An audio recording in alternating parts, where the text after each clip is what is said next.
Thank you so much, Dr. Chang and her colleagues. To go next. Oh, the arrow. The arrow. Where's it? Oh, got it. Okay, so disclosures. I missed the cutoff for being a millennial, but I do love avocado toast, and I am the only person who did not have to Google any of the hashtags because I'm on social media a lot. So my husband thought it was family medical leave.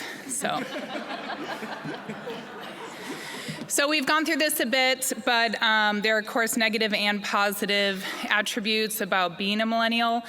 Most importantly, I'm going to lean on our sense, or your sense, of activism and community and team playing, because I think that has a lot to do with how you will succeed as a millennial surgeon. The first couple years can be very difficult when you no longer have the support of your attendings behind you. You are the attending. And how do you deal with these issues? You may have never talked to an attending before about complications, lawsuits, unsupportive work environments, how to get into a good work environment to begin with.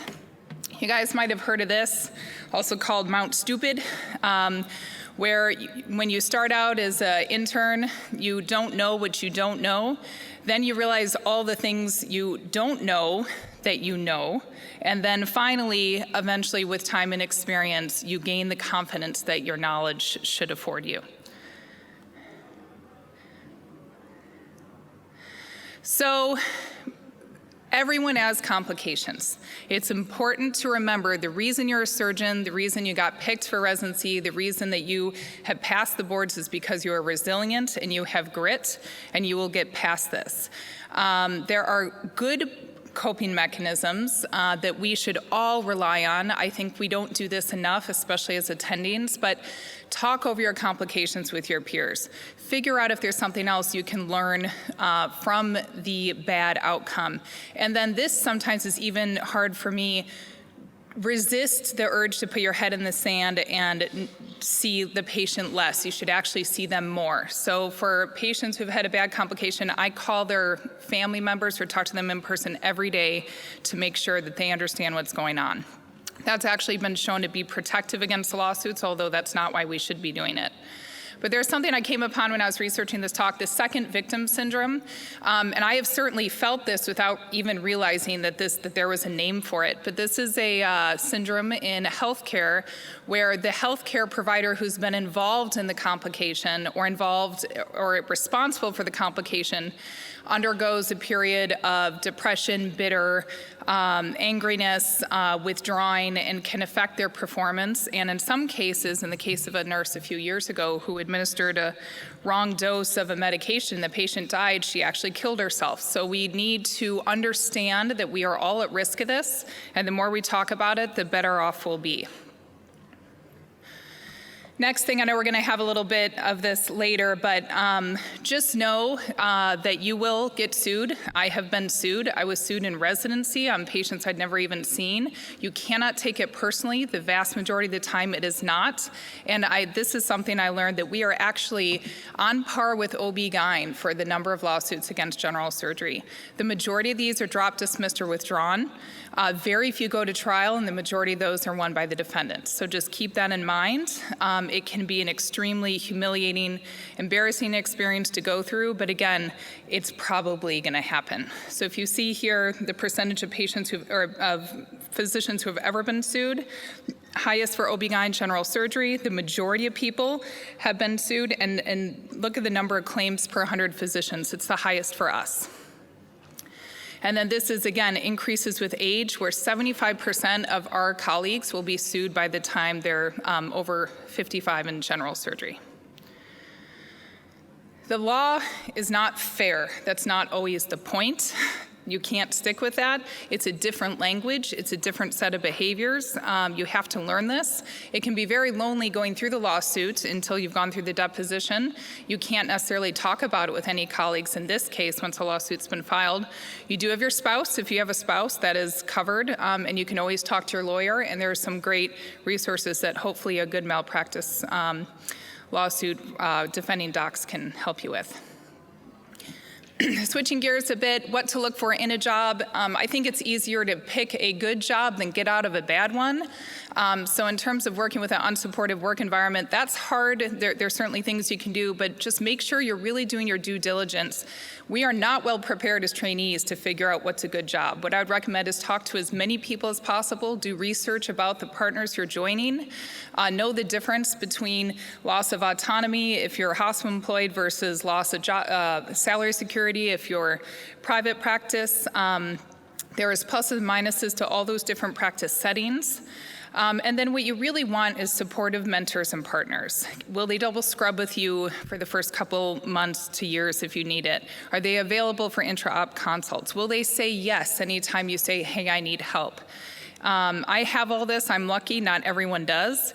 And I think that's really what drove me to pick the place that I picked. So, and just know that there's a forum for discussing M&Ms, tumor boards, department meetings. That's really important for the reasons mentioned before. Are you really off when you're off? I was recently talking to a colleague. He rounded every day on his patients for the first 7 years of his practice, even on the weekends. To me, that's not tenable. Who takes back weekend complications? Are you always sort of on super secret call, or are you actually off when you're off? When do you pass off a case? I have got someone doing a colostomy for me right now because the patient who needed it, I just couldn't do it before I left. So, you know, I have that security. You should too. And then what if it's not a good job and you've decided to leave? Do everything in your power to maintain collegiality. We're a small institution globally in terms of colorectal for sure, and also for MIS as well.